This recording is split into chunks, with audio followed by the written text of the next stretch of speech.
Welcome to the Bookers Alliance podcast, where we hold the pencil and the pencil is power. Coming at you right now is your host, Marky Mark, along with the man, the myth, the legend, Frank Donaldson.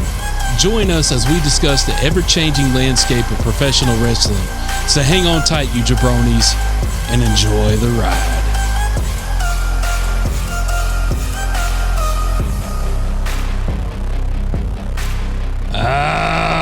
Welcome in, everybody. Thank you for joining today's episode of the Bookers Alliance podcast. Come on in the house, pull yourself up your ringside seat, get your popcorn, get your whiskey. Got to have your whiskey. And our fine sponsor for this show today, 1792 Small Batch. All right. So good weeded bourbon.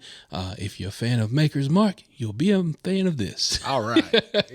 Definitely has a familiar taste, that's for sure. Absolutely. So, cheers, sir. Cheers to you, sir. Oh, yeah. Good whiskey. All right, so topic today. Would you say it's a very big topic? Yeah, big, as big as we're getting right now. I mean, what else is there to talk about? Let's be honest. Cody would say, what do you want to talk about? What the hell else would you be talking about at this point now? So we're talking about the return of the OTC. The original tribal chief. Yeah, put your one Put your damn Put your ones up. Put your up. You're driving in your car, put your ones up. One hand on the wheel. Stick your hand out the window. Open that sunroof. Drop your convertible. Put your damn one up. You see where they played his new theme music in a club and everybody on the dance floor had one up. Absolutely. I'm like, man, he's even over in the club. Man, I mean, pop culture, he's transcended now. He's starting to get on rock level now. He is. You know, back in, during the Attitude Era, you would go anywhere. I mean, football games, basketball games, out in the street, every now and again in the club. I mean, you saw Austin 316 shirts. You saw The Rock Says or Just Bring It, DX. It's starting to get to that way again now where you're going to start seeing, wrestling personas, you're going to start seeing their merch just out in the world again. It's starting to get that feel. It's getting there.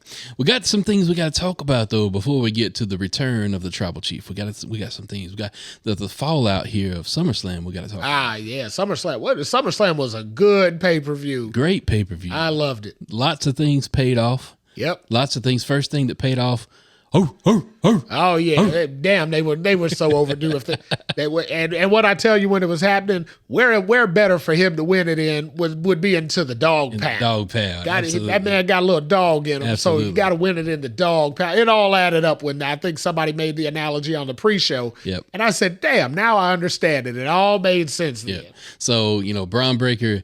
He started kind of shaping this badass persona when he was in NXT. We got the whole, the dog pound and the dog, the bark going on and the fans caught on. Gremlin. That's right. So he gets moved up to the main roster and man, he floundered there for just a few there on the main roster. He wasn't doing, he was trying to be in Pierce's office every Monday night, trying to go a little Wayne in a match. So the same way we just said, he got a little of that dog in him.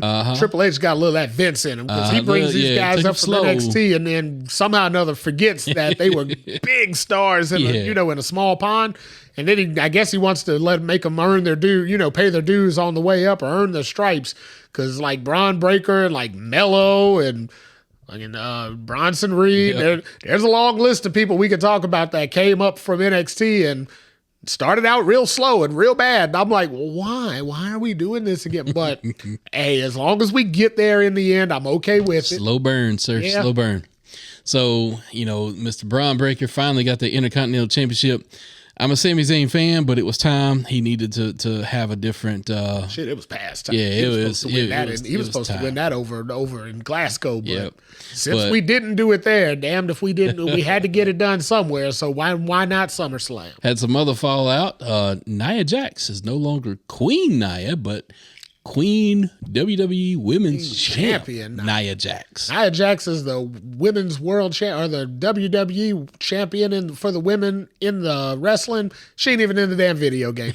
I said, damn, she's on a DLC future, on her way to being future added, but as long as she ain't being future endeavored. Yeah, that's why I was getting ready. That's what I was thinking. I'm like, is she going to end up future endeavored? I'm not going to put that in the atmosphere, though. We won't put that in the ether. Yeah, so but she's DLC to be future added on the game. But yeah, your new women's world champion. So her and Bailey had a hell of a match. They tore it down. Of course, we kind of thought Tiffy may, try to cash in. She came down. She fainted. She had the showing, but never cashed it in. But just enough of a distraction for Nia to go over and just squash Bailey. Not once, not twice, but 3 times. Got to put the bonsai on. So it's your new WWE Women's Champ. As far as Damian Priest and Gunther, yeah. Them boys were hitting. Yeah, they what do they say? Big men slapping meat. Them were a couple of big men that did a bunch of meat slapping. And I will say they weren't holding back. They made sure that shit looked realistic. Yep. Every bit of it. And I will say, Damian Priest, your time will come again. You'll have that belt again. Yeah, you'll have that belt. Did you see his 24 on? No, I watched that yet. So I watched it yesterday. Man, you want to talk? So Damian went through some hard times coming up. I mean, he lived in his car for over a year. Yeah, right? He lived in his car for a while. I mean, he didn't go in depth in a lot of it, but he was just honest about it. He was like, I just wasn't a good person for a while. I mean, he was doing what he had to do to survive, but I mean, just the grind. Like I haven't seen anybody grind that hard in so long, because with the Performance Center and things like that, some of these guys are basically getting drafted right out of college, and put right into the system and things like that, which is great. But I mean, Priest is a little bit older than those guys, so he still had a lot of dues paying, and damn, he paid the dues. But yeah, the payoff that he got being world champion, well deserved. Yeah, so Gunther being the new world heavyweight champion, well deserved on him as well. I am excited to see what is going to happen with Gunther in this belt. Oh, I can see this being a credible title run for a long time. This man needs to hold it at least for a year. Yeah, he ain't gonna be at Roman level, but he can hold this title for a long time. Unless, so rumor has it that Netflix is real insistent on getting one Roman Reigns on their broadcast show here. So if Roman moves on over to the Netflix show, sorry, Gunther. Yeah, Gunther's going to share a little bit there. So. Sorry, Gunther. Yeah, because Roman ain't coming to a new show without a title. Although Gunther versus Roman, hell good yes. God, yeah, give me all that. Hey, you want to talk about a way to bless Netflix in as a true contender in the wrestling world? Yep. Good Lord, that'll do it. So another title kind of changed hands. LA Knight. Is your new U.S. champ. Yeah. Fantastic. Of course, we called that. We knew that was going to happen. Logan Paul, dude, first and foremost, I appreciate you. I appreciate you, Logan Paul. What he did for his title run, definitely worthwhile, especially considering he's less than 3 years in the business. I appreciate the spinning backflip moonsault that you did. That was classic. That was one of the most insane moves. And then to hear how it all went down, because I heard how it went down. Him and Undertaker was on his Impulsive podcast. He talked about how it went down. To hear how it all went down was amazing. Mm-hmm. First and foremost, amazing that he was athletic to pull it off. Yeah. But also, he had the foresight to tell the ref, I need you to go over there, run your arm. Yeah, drive the rope off so I don't slip. Right, because he's had a couple of those mishaps already, and those are dangerous. So that's amazing. Yeah, who in the business that young thinks unless a veteran got in his ear? Yeah, HBK probably told him beforehand, like, hey, you know what? He probably told him, if you go over there and dry the ropes off, and then that idea spawned out of that, like, hey, you're gonna be sweaty, you're gonna be, that's just gonna make a bad problem worse. But the ref ain't got nothing going on over there. He's dry and he's got a full outfit on. Yeah, tell him to go over there and just run his arm over it real quick. That should make it safer. But that move was just insane. Oh, yeah. It was crazy. So, we appreciate you, Logan Paul. We sure do, but Logan Paul had a hell of a bad week last week. I mean, he did. Logan Paul found himself in a little controversy at the Olympics. Yeah, he had a oopsies. Yeah, he wandered into a conversation he probably should have wandered the hell out of, But to be honest, sometimes you open a door and you see some people talking. Sometimes it's better to just close that door and keep walking. But to be honest with you, though, the more you're on social media, the more you post, the more chance chances, you got to put your foot in your mouth. Especially in 2024. I mean, everybody's waiting for somebody to mess up anyway. And then when you've got as big a following as he does, you're bound to say, like you said, you're going to put your foot in your mouth. You're going to say something that you wish you could take back. Yep. And damn, did he. Yeah. But that wasn't the only part of the bad week he had. I heard Dominic Mysterio roasted the hell out of him on his podcast. So here's where we're going to give Dom his flowers. So first thing first. Wait a minute. First thing we're giving him a flower. You better go the right direction here because that boy's got some credit. He's got credit where credit is due. God damn. So first thing Holy first. hell. First thing first. He done kicked mommy to the curb, and now he's assumed the role of daddy. Dom's a player. Dom is a dirty player. Yeah, Dom's a dirty daddy Dom. God. Player. But you know what, player? That man took the brunette and said, you know what? I done had enough brunette. I need some blonde in my life. You know what, player? Damn. I ain't mad at you, player. Nah, play on. Play on, player. Play. I even saw an interview with his, he talked about on the podcast, I guess the very first thing his wife texted him after he made out with Liv on TV for about 10 minutes straight was, there's a spider in the attic. Yeah, I don't know if that was code for like, you better stop touching on that girl like that. But so for him, if his wife is down like that, then maybe his marriage isn't in the trouble that we predicted all along. That's what we was gonna say. If it is, and he done heard our previous episodes, and he's like, look, I gotta make myself look better. Yeah. He's like, I gotta go on somewhere and tell these people that, look, it ain't over. Yeah. But you know what, Dom? I mean, he went from, so he was dipping his toe in the water at first, right? Like when we were saying this marriage is gonna be on the rocks, that man was just putting his toe in the water at that point. That man is all deep. That man, although Rhea said it don't go that deep, but she did say that. Yeah, but Liv came back and said it goes deep enough. So that also led me to believe that, in the world there are caverns and there are trails. So true. So that could be another. But I digress on that. Point of it is Dom is at least nipples deep into this damn storyline right now, and if he goes any deeper, I don't see that marriage coming through it. So maybe he knows his limits. He's trying to say, maybe he knows his limits. But here, let me tell you one thing.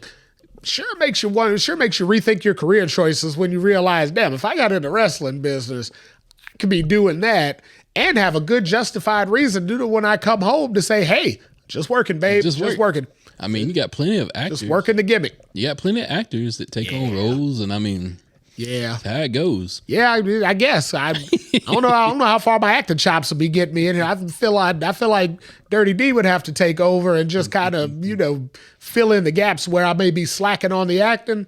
I guess natural instinct to have to fill in those gaps there. And Lord, what a gap to fill. So, as far as him just shooting the crap with Logan Paul, though, on the Impulsive podcast, I also want to give Dominic his flowers for his commitment to a bit. He took that bit. He was dirty. He took that bit they were talking about. He did Logan Paul dirty. They were talking about traveling the world, and he's like, oh, man, you got to go to Japan. He said, we were just in Japan. He said, we had a blast in Japan. Yeah, they got some great... and then we just kind of tapered off there before we could mention anything. So anybody who doesn't know what he was alluding to, what we're alluding to, just look up Logan Paul's early days on YouTube. Just see some of the stuff he wandered into. Maybe just do a quick Logan Paul Japan search and be sensitive content. So, there'll be Then he told him he's got to wear the hat. Yeah. Then he asked him, he said, are you allowed in Japan? He said, I thought you were shadow banned. When I heard that, I laid on the floor. I said, oh my God. Did you? And I don't know if you saw it or heard it, but if you saw it, those listeners out there who saw it, go back and look at Logan Paul's face. Yeah, his face. He looked like he turned ghost white. Yeah, Logan looked like he was back in the doghouse when that was happening. Logan saw his WWE career going back down the shitter, as he was saying. He's like, whoo, I ain't getting that U.S. title back no time soon. Damn, he had a bad week. But Dominic Mysterio, good old you, sir. Now, talk about a good damn week. Yeah. Holy hell, that boy had 2 damn good weeks. He had the best damn 2 weeks a young man of his stature could have had. Jesus. He won on every angle. We got to talk about our Thruples match real quick. We got to talk about what went down in that match. I thought we just finished that. With Rhea and Dom and Liv. We got to talk about Seth and Drew and Punk. What a thruple. All right, moving on. So with Seth, Drew, and Punk, that kind of all shook out kind of how we thought it was going to shake out. It did, but damn, that was a mess. It was a mess. That was a mess. And we knew it was going to be a mess. Yeah. Like there was no way to save that. With the participants in there, that we knew they were trying to redo the HBK, Bret Hart feud. No, good Lord. I mean, they honored it enough, but damn, we could have went without some of that. They even had to have Punk go on this past Monday Night Raw and kind of clarify. Yeah. Because people were starting to make fun of the storyline. It was like, all this over a damn bracelet. Yeah, we're doing this over a bracelet. Punk had to go out there and clarify. He was clarifying, look, this ain't about a bracelet. Yeah. This fact, you got my wife and my dog's name in your mouth. Like, yeah. This is he tried to go Will Smith on him, but at the end of the day, it's still over a bracelet. And at the end of the day, while we care about the participants, I don't think nobody really cares about this feud. Well, I think they need to go a different direction with it fast. I tell you what I do care about, though. I do care about Punk Drew. I did not care for Seth being and that's what I mean. The combination of the three. He was the piece that it was like, it was an A/B conversation. See your way out. Yeah, we don't need a babysitter in here. But as far as they found a way to figure that out. As far as Punk Drew, looks like we're heading towards a strap match. Yep. Yeah, that's going to be good. I'm good for that. Maybe even a dog collar match. Well, Punk likes those. We've seen Punk in those matches with MJF. Yep. That'll be interesting. One hell of a match. Absolutely. So they're definitely going the right path. They're taking it the right path now. Yep. And the odd man out that we just talked about, Seth, damn, they found something for him to do for the next 6 months. So I'm just going to go on and say, y'all, everybody go back through the archive and listen to us talk about our fella, and I'll go ahead and we've been calling for this dude. I will put the big on his name. Big Bronson Reed. Big. And he made some big moves on these past two Raws since the last time we talked to you guys. Talk about taking somebody from the basement of the Empire State Building to the tippy top in one show. Absolutely. Holy hell, man. He came out there and dropped, 7, 8, 9 tsunami? Yeah. He sounded like LeBron James out there when he went to the Heat. He told him, I'm going to give him 4, 5, 6, 7. Man, hell, I was surprised the ring even stayed up long enough. So I don't know how they worked the splash to make it not be a killer move, but it hurts. No matter what, at the end of the day, Seth felt all them damn tsunamis because Bronson Reed's a big man. And, at least by 3 he was. Yeah, and he ain't pulling up on none of them tsunamis. I mean, he's dropping it all on you. So Seth done took 7 of them jokers, and my goodness. But so if they feeling perfect right now, if they are truly starting to get the machine behind Big Bronson Reed. Thank you. I mean, y'all are finally starting to see in this man what we saw in him, a year ago? At least. I mean, so he started out, he took out the big dog, right? Seth is one of the biggest dogs, and I mean, he took him out. Yep. So that's a program feud for whenever Seth comes back. He's got to go right after Bronson Reed. Yep. And since then, I mean, he took out R-Truth, which now he took out all the comedy acts on there. Now he just needs to take out Otis and the American Alpha. You just take them out now, and then we got all the comedy acts out. But I mean, if Otis is going to drop this, if Otis got to get dropped, hey, that might be an interesting match there, because I like what they're doing with Otis now too. Yep. But that could be a damn interesting match there. But Tozawa. Yeah, he's just broken in half. Yeah, I mean, he's done. If he drops that tsunami on him, there ain't nothing. And I mean, dropping this tsunami on Maxine Dupree means a whole different connotation. So he ain't doing that. That just ain't happening for you, Big Bronson Reed. I'm sorry, that just not gonna be. Now let me say this. To those who have followed our conversations about Big Bronson Reed, you know where I'm coming from when I say this. Bam Bam Bigelow. Absolutely. He is every bit of Bam Bam Bigelow and more. And that's why I say you got these guys, you take them and just sit down with a tape collection. I mean, WWE's got the most extensive wrestling tape collection of all time. Yep. You get somebody in that video room and you just compile maybe the 15 best Bam Bam matches you can show. And tell them this is all we need you to do. Yep. This was Bam Bam 20 to 25, 30 even years ago. Hell, you can do twice of what he can do now. So just start here and build from there. kid, you're on your way to the top. As long as he don't pick up the same demons Bam Bam had. Yeah, absolutely not. Yeah, if he stays to the good side, if he stays true to himself, but he uses that as a template. Yep. Oh hell, I mean there's no stopping it. We've said the same thing about other wrestlers too. Nia Jax needs to be watching all the Vader she could find, all the awesome Kong she could find. Hell, even going back further, all the Bull Nakano. Get in the tape library, find all that stuff. Same thing with Otis. Otis needs to be watching Vader. Vader, absolutely, he does. Every bit. I mean, he obviously is because he's out there doing Vader bombs, and now he's throwing them clubbing forearms. So he's in the tape room. But I mean, shit, the football players, the basketball players, all your professional sports, they're always in the tape room. You want to know why Kobe looks so much like Jordan on the court? Oh hell, he watched him since Kobe and me were the same age, which means we both watched Michael Jordan probably more than we had watched anything in our whole life. I watched more Michael Jordan than I watched Hulk Hogan. And hell, Hulk Hogan wrestled for 40 years and Michael played for 10. But I saw more damn Michael Jordan than I saw anything, and so did Kobe. Put these guys in that tape room. Hell, they already got the weights. They know what to do in the weights. They damn sure know what to do in the cafeteria. So hell, instead of going to the damn into catering, hell, come on out and take your catering plate to the tape room, and y'all sit down and watch your guys. And just use that as the template and build from there to the moon. There's more. There's more of them guys that are just that they ain't even been brought up yet. There's more. You got damn Obafemi down there. Man, God, what he's been doing lately. Jeez, that's a whole other episode. When we said we got to talk, we got to do another episode talking about the young guys soon. But man, whew. All right, so let's get on to our topic. Let's get to the topic of the return of the OTC, the original Tribal Chief. That's how we closed out SmackDown. Was stunning, not necessarily surprising, but stunning nonetheless. Return of Roman Reigns with new music and a new T-shirt. Also available at www.shop.com right now for like $37 or something crazy. You ain't getting that belt though. That belt went fast. That belt came and went before we could even record again. Hell, that damn thing didn't go a night. That belt went fast. Now you can get it on the third party market for about $3,000. Yeah, $7.99 to $3,000. Why not? See, that's how you know we look at it. Yeah. Obviously, I kept my eyes on it. I'm like, it ain't happening for $3,000. But I'll look at it. When it was $800, I was like, you know what? If I was we'll talk about belts for a second. Obviously, we both love our collector belts and all that. I'm just not a signature series belt. I want the belts that are on TV. I'm not big on the personalized belt that you never really see, and I'm just gonna have it to have it.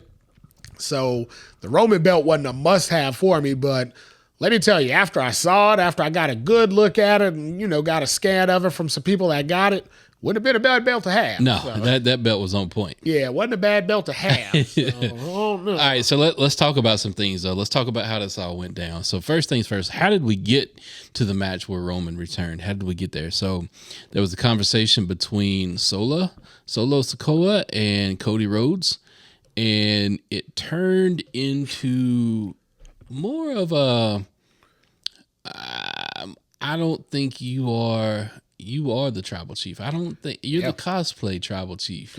Cody flat out said, he told him at WrestleMania 39, not 40, but last year 39. He said he told Solo, "You're not ready." I see your guns flapping, but I don't believe a word's coming out of your mouth. He said, "You ain't ready." And he said, "You know what? I stand true to that." A year later, you still ain't ready. And I said, "Well, damn." He wasn't the Tribal Chief. He was the Tribal Bitch. Yeah.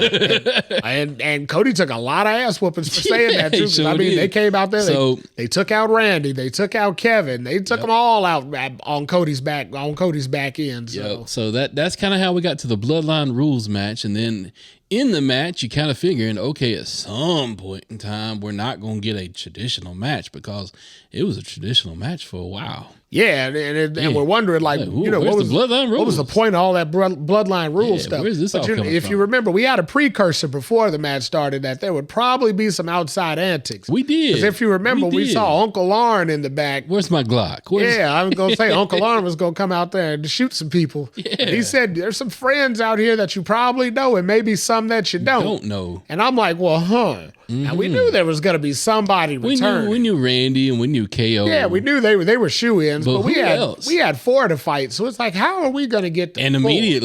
Immediately, where did our attention turn? It turned to his brother. Yeah. We thought it was going to be Dustin. Yeah, we want. Well, I mean, we still want Dustin. Absolutely, I want Dustin. Unfortunately, Dustin and contractual obligations, he's it wasn't available for it, but whatever Dustin do. So Dustin he worked himself out of WWE so he could go wrestle at the first All In where he could wrestle his brother. Yeah. So it's about that time to rework that, get yourself back into WWE. To be with your brother. Or if you have to, hell, go to TNA. We're working with them too. But either way. That's true. Right. We got to work a relationship with them too. Either way, get your ass out of AEW, get your ass under the WWE umbrella one way or another. Get involved in this angle. We need this so much. Yeah. So we get into this match. Here comes the Bloodline Rules. KO, Randy, we got all the Samoans are flying around the ring. And then all of a sudden, Solo finds himself in the ring by himself. And then the OTC shows up. Oh, yeah. We knew it by the logo. We knew it by the lights. But we didn't know it by the theme music because we had brand new theme music. And that brand new theme music's a banger too. That's a good one. As I'm listening to it, I'm like, at first I don't, we're creatures of habit, as people. I want to hear the Roman music. I want to see, but then I realized, wait a minute, we don't have Paul, we don't have the team, we don't have the belt. Hell, we don't have the old presentation at all. So we got to freshen it up. Yep. And I mean, God, Roman had 5 months to figure out how to do it. I mean, it didn't like he didn't have enough time to figure something out. So yeah, why not come back fresh with new music, new entrants, new everything. I'm here for it. So as Roman made his way down, Solo eyes about bugged out of his head. Hey, yep. The match kind of winds down to where you got people getting speared, Superman punched, and then Crossroads hits out of nowhere on Solo for the win. Cody retains the belt. And a couple of things happen right in the end of this match that kind of makes you wonder, where are things going? So first thing I want to talk about Solo being comforted at ringside by Jacob Fatu. Yeah. Even though a hobbled Jacob Fatu. Who couldn't get in the ring to help because he was injured. So let me first say this. Where is this all paying off 5-6 years down the road? Where is this payoff? Jacob Fatu will be wearing that belt. Oh, yeah. There's no question. He came in and immediately surpassed everyone else. He had pre-surpassed Solo. Yep. I mean, he had already surpassed the Haku's boys, but then he, 2 or 3 weeks in, hell, he had surpassed Solo. He surpassed him to the point that WWE concocted an injury angle for the man, so him and Roman cannot interact. Touch. Because they do not want, because they see many dollar signs on foreheads and in eyes. I mean, their eyes are bugging out like you said Solo's were. Them dollar signs are bugging out in Triple H's eyeballs thinking about, my God, when we can lock Roman and Jacob Fatu up, oh my goodness. He's already got the moniker of somebody that's a superstar. Yeah. The Samoan werewolf. Yep. Dude, that is money. And then his presence in the ring. Incredible. I mean, his intensity. Incredible. It far surpassed what the rest of the bloodline has. I mean, that guy, when he gets in the ring, he's about business. He's coming in there and he's about to whoop some ass somewhere or another until the OTC gets in the ring. So, he ain't ready to whoop that ass yet, so he got to have a broken foot. So we had all of that going on, him consoling Solo screaming at the top of his lungs, "You ain't it. You ain't it. You ain't the man. You ain't the chief. You ain't." Dude, you're delusional. Cody, he's a whole world of Delulu right there. Cody hit that Crossroads hard because Samoa's got a hard head. But when he hit the Crossroads, did you notice what Cody did? As Cody pinned Solo, he didn't break eye contact with Roman. Exactly. And Roman didn't break eye contact with him. And Roman wandered down the stage a little bit, the ramp a little bit, and he looked at Cody standing there wearing his belt, and he said, "It's just a matter of time." Just a matter of time. So, and Cody stood on that corner, and if you paid attention, he put 3 fingers up. And tapped that right belt. up.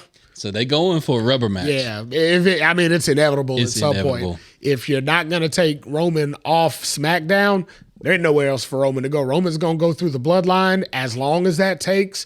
And let it take its time. It don't have to be, he'll have to beat them all 4 in one match. Let it take as much time as it needs.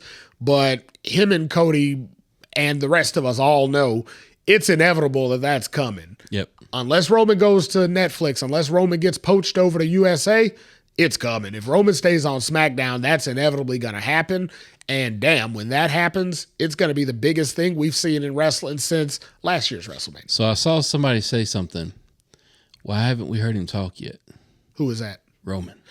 Why hadn't he got the mic? Roman's mouthpiece in there. I mean, Roman talks when Roman needs to talk. Roman don't have nothing to say right now. So Paul hadn't showed. I think we'll be seeing Paul here coming back pretty soon. Yep. When that happens, then we start getting the verbalization. And then you start getting the whole. It's a bloodline civil war. It's. Oh yeah. We've already seen some of it, but it's coming back again. I think you're going to see this all kind of break down at War Games. Yeah, I mean, it's inevitable. It's inevitable. It's going to happen that way, unless they need more of a show to carry for Bad Blood. Then they may carry it there since it's in October. I would rather see it shake out. I was going to say at this point now, I mean, you may be able to get away with like a Roman solo match or something like that. I think the first time Roman and Jacob Fatu should ever touch should be in War Games. And it should be a big moment in War Games where kind of everybody else is down and those two guys are the only two standing and they can actually square off. The way that it'll work out in War Games in my mind, how I see it working out in my mind, you got Solo, Jacob, Tongaloa, and Tamatonga. Yeah. You got that one team. Right. You got Roman, Jimmy, Jay, Sammy on the other team. That's kind of how I see it shake out. I can see Sammy, but in all honesty, with as big as Gunther is on the other side, being the champion that he is, I wouldn't be surprised if they don't put Cody in there. Maybe. I wouldn't be surprised to see Jimmy, Cody, Jay, Roman, and Cody and Roman against the other bloodline. Yeah, I wouldn't be surprised to see that. I wouldn't mind that, just actually. Because they don't necessarily need Cody to main event with the title. Yep. Because Gunther can do that. Gunther's at the level where if you put him with the right contender, he can main event SummerSlam, or he can main event Survivor Series on his own. Cody's connection to Dusty as a creator of the War Games. Yeah. That only makes right. You always want to have, and that's the reason I say you always want to have Cody in the War Games match if possible, just because it's his dad's match, right? Yep. Not having him in it kind of feels wrong. So if you can work for a way to get in, and I mean, he's entrenched deep in this bloodline storyline. And I mean, let's be honest, Roman gave him a big assist to help him keep the title this week on SmackDown. So I mean, at this point, Cody, Roman can say, "Hey, you owe me one." That's all that needs to be said. And Cody says, "You know what? You're right. I'll pay you back at War Games. I'll be your fourth man." So where it all could shake out, how I can see this building, we're the Booker's Alliance. So this is kind of how we want to book this out. Is how I would book it out in my mind. You got the Bloodline Civil War happening at War Games. Maybe you throw Cody in the mix, right? So obviously they have alluded to the rubber match. Mm-hmm. Rubber match happens at Royal Rumble.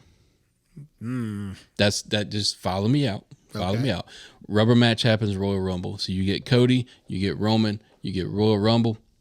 I'm not saying this because I'm a fan. I'm saying this is because I think this would how the story would shake out. Mm-hmm. If they go this route, Cody retains at the Rumble, and then you get that retention by Solo interfering in the match and costing Roman the belt. Mm-hmm. You got Roman coming out the next go around, beating the ever-loving dog mess out of Solo, and that's where Rock pops up. I could see that. Rock pops up and says, all of this was me, Roman. This was not Solo. This was me.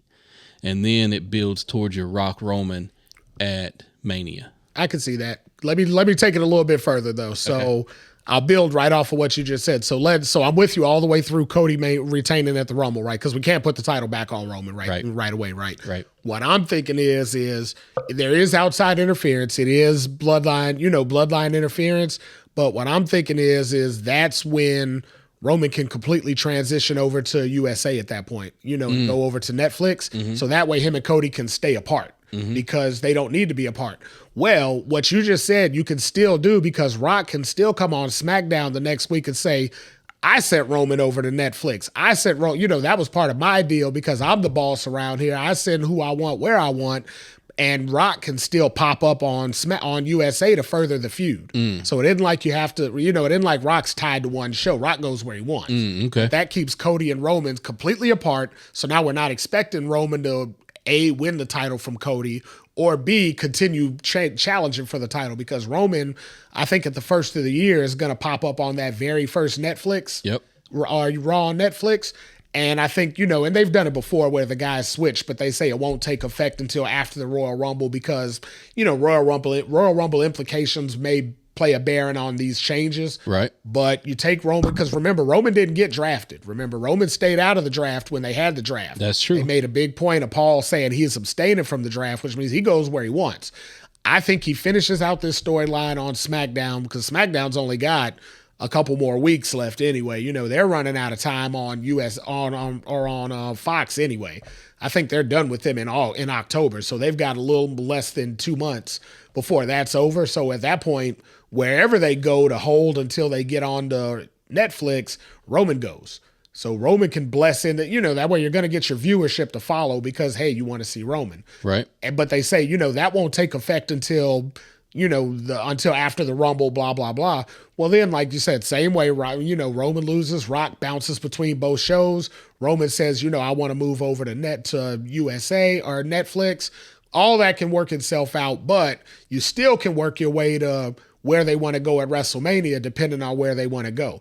Now, I'm still of the thought that Roman's going to be challenger, or that Rock's going to be wrestling Cody at WrestleMania. Now, how we get there may have to tie into that War Games storyline. Because they said Rock's done filming whatever he's filming now. So, I mean, he's free.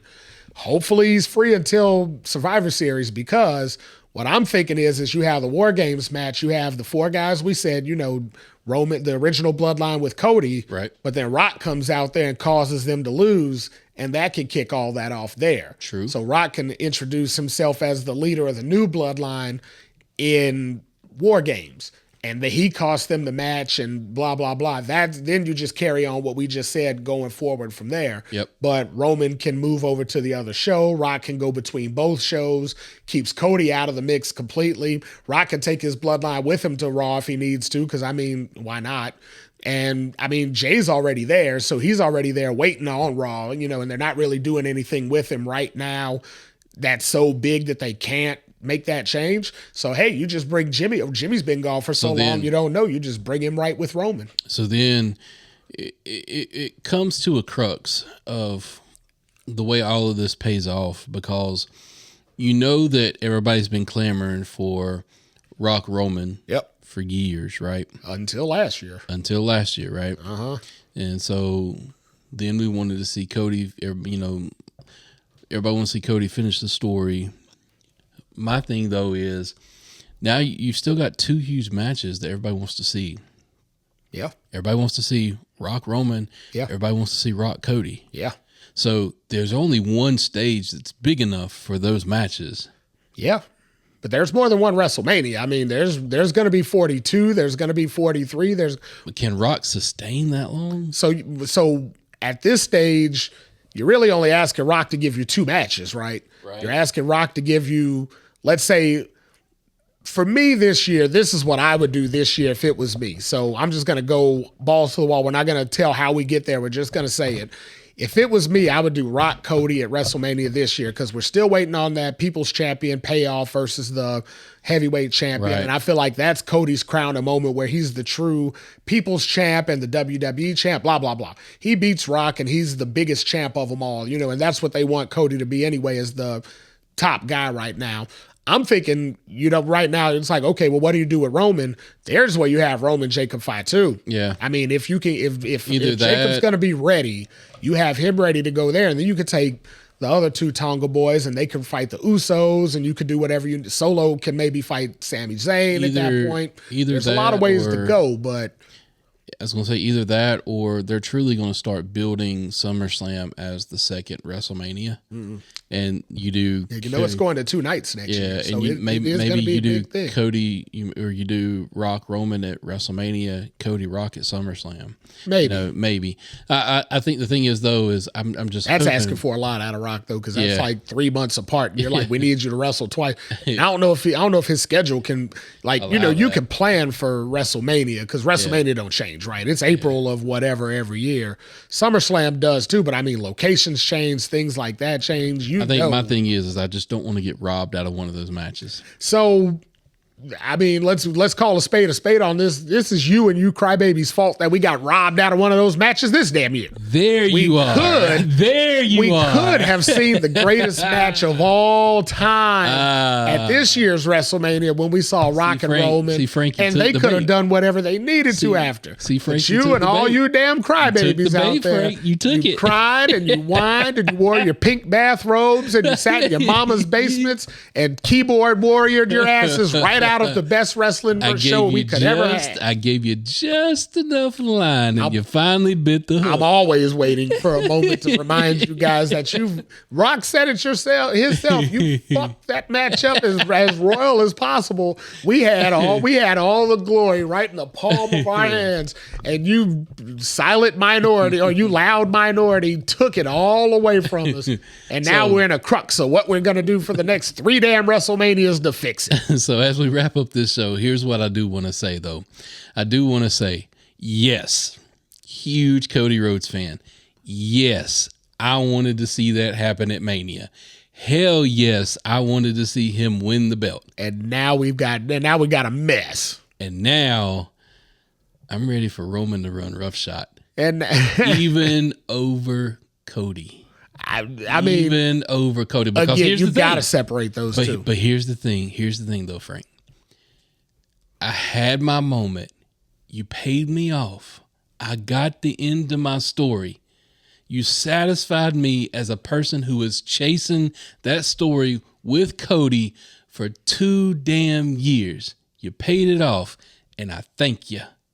But now I get to be the guy that goes, nah, I need my tribal chief. Well, that's definitely you, but I need my tribal chief. At this point now, WWE is looking at ROI, what we call return on investment, and they're looking at all the merch Cody's selling, all the houses Cody's selling off. Yeah, that they are. All the shit that's circulating around Cody right now, and they're saying, we're riding this pony until this pony's a grown horse, and then we're going to ride that thing till it breaks a damn leg. That's why the only way they can work it now, they got to separate the two because they're going to ride Cody until the wheels fall off, and them wheels are pretty damn strong right now. So they've got a good ways to go before they're going to get off the Cody train, but the Roman train's always steaming forward ahead. So best part about having 2 shows, put them each on separate shows and let them do their thing.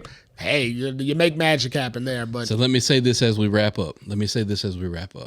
We've watched countless amounts of documentaries about the Attitude Era. We've heard tons and tons of people's opinions about the Attitude Era. Mm-hmm. And one of the comments that always shines through, if not comes to the surface and is the most talked about comment, was how lucky the WWE was to have The Rock and Stone Cold Steve Austin in the same breath. 1B, yep. How lucky are they to get that they're damn exactly, again? They're in the exact same point. They got it again. They got their 2 guys. And if you remember, that's how SmackDown was created because you had way too much talent for one damn show. Yep. You had to create another show because you wanted to get Rock on one and Austin on the other. They created SmackDown to separate those 2. Yep. You don't break what works. Triple H lived through this, so it isn't like he's not aware. That's correct. But you've got a whole fresh SmackDown starting on USA here in the next couple weeks. You've got a whole new Raw starting on Netflix at the turn of the year. And you got the 2 biggest stars in all of wrestling right now. So you put them each on one, let them spearhead it. My God, look, you got 2 trains running rough. It's like the Olympics race. I mean, you got two brands nose to nose right now. Yep. And somewhere way trailing in the back is AEW back there holding on for dear life. They're like, we're in this race, but we're not in this race no more. They're on the track and field, but damn, they ain't in this race at all. But they're back there way in the back somewhere. But I digress. You see Tony's fro bouncing. Absolutely. Yeah, I digress. All right, everybody. Thank you for listening to today's podcast. Reach out on the social media platforms. Drop us a line. Tell us your thoughts on Roman returning. And with that, we bid you adieu. Ooh, ah. Today's podcast was produced by SBP. You can find our podcast on all major podcast platforms. Also, connect with us on our social media accounts. Search for The Bookers Alliance on Facebook, Instagram, YouTube, and X.